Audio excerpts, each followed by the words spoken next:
We were heading from Fort Stockton, Texas, easterly to north of San Antonio to a campground in Canyon Lake, Texas called Potter's Creek. Then we ran into snow and ice. This is what we had, what we went to go get, and what we did to survive Texas' worst winter storm in history. We're Dave and Karen from Watts on Wheels, and we sold our sticks and bricks to RV full-time now that we are retired. We travel with our heavy-duty truck Leroy, our two K&M motorcycles, our DRV Dixie, and our smart car Zippy. Don't forget to subscribe and click on that bell to be notified when we post a new video. I plan our trips usually 6 months in advance, and when possible I make reservations very early. We like to stay at Army Corps campgrounds, and to get a spot that we like, I reserve them many months in advance. We were working our way back to our home base in Georgia, so I made reservations towards the middle to the southern parts of the states from Arizona back to Georgia, knowing that the average temperature is just under 70 degrees for a high each day. You can't predict when something like these winter storms are going to happen in Texas, and we failed to take a look at the weather prior to heading into Texas. That was our first mistake. It's like chattering your teeth driving on this stuff. We're going to stop a little early at a Walmart tonight instead of driving all the way to the campground. Getting ready to leave Kerrville, Texas. Walmart. Traveling next day after the icy roads was pretty good, and we made it to our campground and we got to our site north of San Antonio. Then we watched the weather, and this is what we heard. Working its way down towards the south, the big-time Arctic chill is on the way. Wind chill advisories stretch all the way to the northern Gulf Coast and the Texas Gulf Coast, to Brownsville, to Galveston, and to Houston. The entire state is under some form of winter weather alert. We get closer to 10 p.m., that's when we'll start to see that changeover to all snow settle in for San Antonio. So we are looking at wind chills bottoming out around 5 below zero here in San Antonio. Well, the good news is the ice is melting. The bad news is it's going to stay cold here. Forecast at Canyon Lake, Texas. Monday, light snow, 21 and 9. Tuesday, scattered clouds, 25 and 3. So Dave's going to fill our freshwater tank and go get more propane, aren't ya? Oh, lots of propane. Maybe more gasoline too. You never know if you might need a generator if something happens to the power. So the crap is supposed to hit us tomorrow. Were you able to find some propane? It took me quite a while to find some, but I must have drove 80 miles. Seriously? Yeah, around here, there, back again, and back and forth, and I finally found some propane at a campground. Never really thought about going to a campground because you do propane near me on Google, yeah, and you get all the big guys. Right. And those are the guys that you can't get it from. Yeah, and then the campgrounds always sell propane. Oh, I went to three campgrounds before I finally found the last one that had propane. The other ones were, I'm all sold out. Well, you know, after the snow comes down, there's not going to be any anywhere. There's not going to be anything anywhere. Oh, so glad you got some. Yep. I'm glad we got gas when we were in Kerrville when we did for the generator. Yep. Luckily, we had plenty of bottled water, and we filled some of our empty jugs with water as well, figuring that the water was going to end up getting shut down here. We went to HEB, which was about 28 miles away in New Braunfels, to get some food items, and it was a madhouse there. But they did have the shelves stocked. So on this extremely cold, blustery day in Texas, Dave made what? Chili. Dave's famous chili. World famous. It's in my world famous. But you made that in the Instant Pot. Yep. So now we've got chili for a few days, which is great to have in this kind of weather. Right. It goes good with a beer. What the heck? I gotta get a beer. Wrong kind of beer. Wrong kind of beer. Here we go. So Dave, I noticed you only brought 3 jugs of water back. Did you get them from the spigot? No, I didn't. Why not? Frozen. Where'd you get it? Crawled down to the lake and dipped it out of the lake. Where'd you really get it? from the bathroom. Did you dunk it in the toilet? You're not a dog, don't do that. No, I got it from the shower. Well, yeah, I got it out of the spigot a couple of days ago. But people have hoses hooked up. I know. There's going to be a problem with that. Well, they're going to have a lot of broken hoses. I would think so.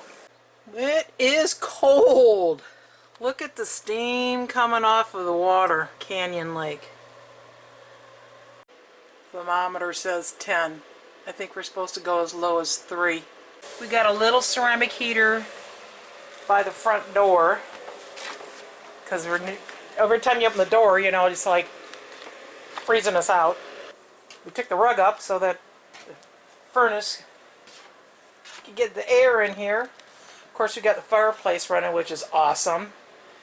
We got this little baby ceramic heater running here in the bedroom, and it seems to be doing the trick. Right now it's 68 degrees in here. I did close the closet door. Don't need to heat the closet.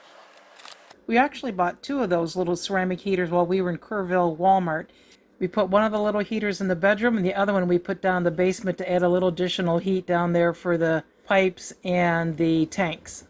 DRVs have a 40,000 BTU furnace with 5 heat ducts.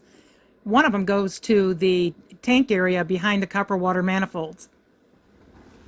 We do have 50 amp here, but we are shutting down one of the ceramic heaters while we're making coffee, and then after that we're putting it into the container. We don't want to overload our 50 amp post out there. We also have an electric induction cooktop, so we haven't been using the propane for cooking. And on top of our comforter we have put extra blankets. We have heavy jackets, gloves, and hats. And then this. Whoa, it's midnight. Getting ready to go to bed. Decided to take a look outside. There's probably Crap. 4 inches of snow. Look at that snow coming down. Yeah, what was it, only an hour or so ago I went to the bathroom, there wasn't anything. I know. Well, let's see. We woke up to this. And to this. And it's only 60 degrees in here. And the batteries show they're at 64%, which means we must have lost power last night. And I'm guessing we'd bottle emptied out on us sometime, since it's only 60 degrees in here. Yeah, Dave's bundling up. Go start the generator. Lots of fun. Hang on down there. It's slippery.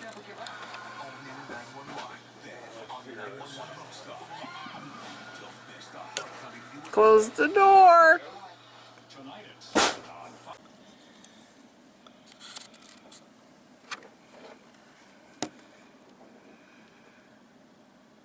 So it won't start at all. It don't move. Shit. Who knows? I need like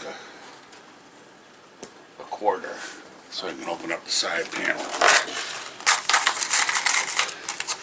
Maybe I can get a hold of the ripcord and give it a pull. I don't know. I didn't know it had a ripcord. It does.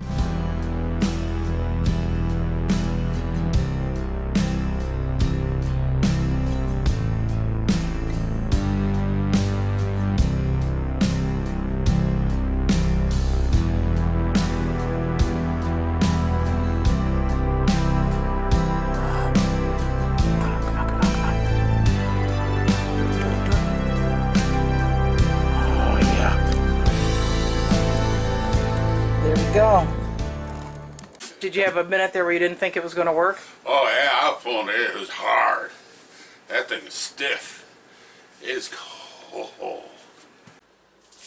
Yeah, we're down to 54%, and we are on infinite. So we are now charging the lithium batteries. You're my hero, Dave.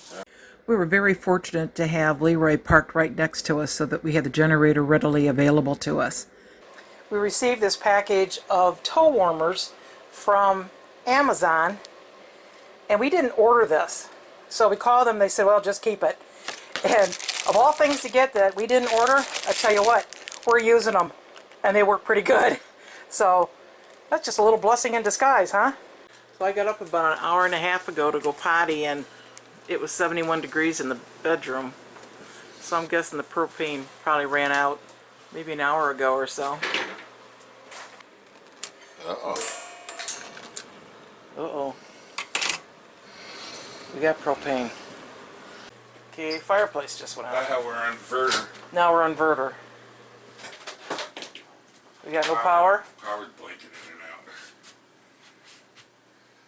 Oh boy. So the power must be going in and out or something then. Yes, it is. That's the problem. The only way we can really tell that our power goes out is our fireplace will go out, because the inverter automatically kicks in and everything continues to run, and you have to actually go and check the battery to see if it's taking on a charge or not, and the inverter's working. So we had propane, but the furnace was not going on. Every time the power would go out, you look at the thermostat and it appeared that the furnace was working okay, but it wasn't. So we'd have to go to off and then turn it back on again. So I went to Facebook and I posted, we are in a Texas campground with 50 amp and we have 10-degree weather and rolling outages. Every time the power goes out, the inverter does its job. However, the propane furnace stops operating. Thermostat runs on 12 volts, so there shouldn't be any eruption. Any ideas? Very shortly after that, I received a response from Dwayne Klaus, who said the easiest thing to do is reset the thermostat. To do a system reset, you make sure that the Dometic thermostat is in the off mode. Then simultaneously press the mode and zone buttons. The LCD will display INIT, then release the mode and zone buttons. Press the on-off button to exit the system setup. And we did that, and it worked. Looking at our new lithium batteries, that would say infinity if power was going into it right now. So the campground currently has no electricity, and we are running off of our battery, which is currently at 66%. So we may have to start up the generator to charge our batteries back up. So there's the power outages in our area of Texas, and we are up here near New Braunfels. It says 107 in red. That be us. No power. Here's a closer look. We're here at Canyon Lake.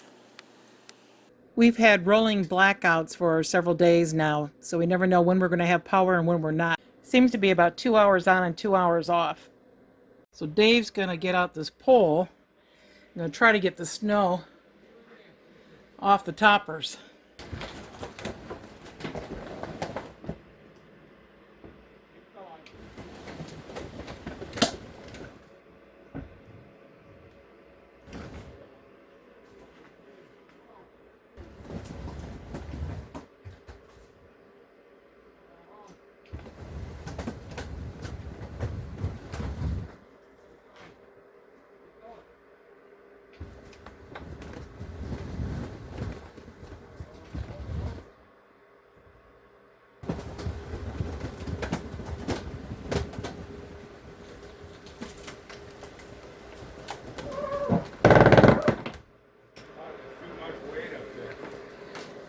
Just keeps packing up? Yeah. Yeah, because it ain't liking it in here. No. It's fighting. Yeah, so. Got a big old chunk of ice hanging on this topper by the living room. Whoa! Dave is really hoping to not have to go up on the roof to clean off the toppers.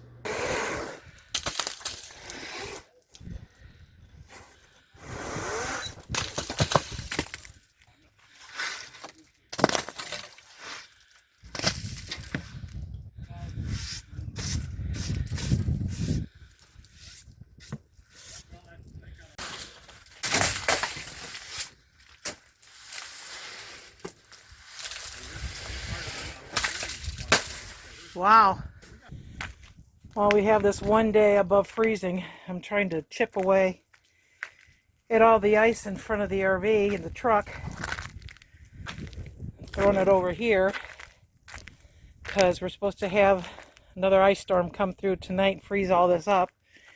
And if we want to have any chance of getting out of here, we're going to have to get this ice out here too.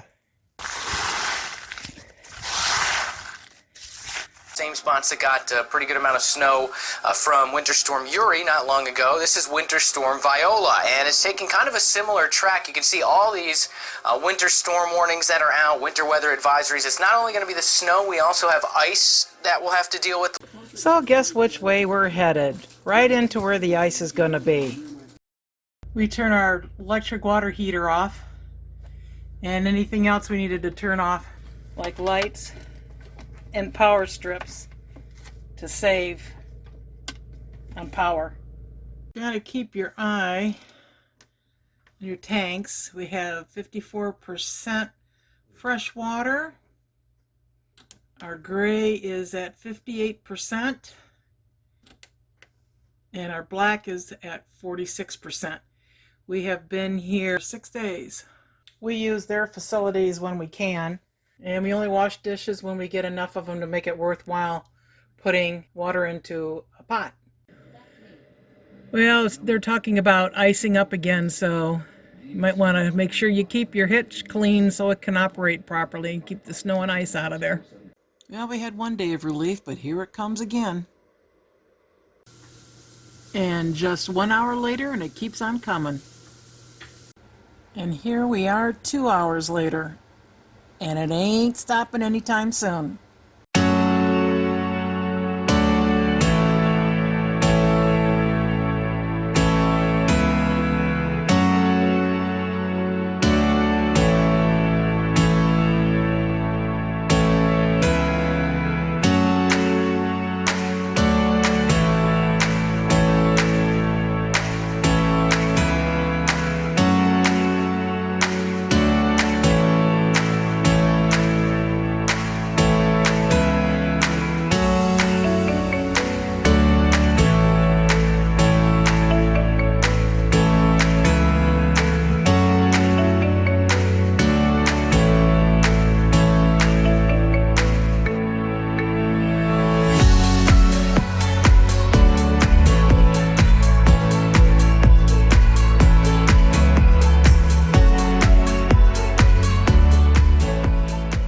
So those were some of the things that we did in order to stay warm during this crazy super cold weather.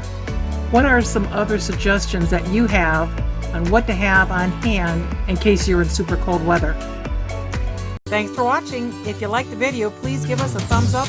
We'd love to hear from you in the comments below, even if it's just to say hi. Don't forget to subscribe.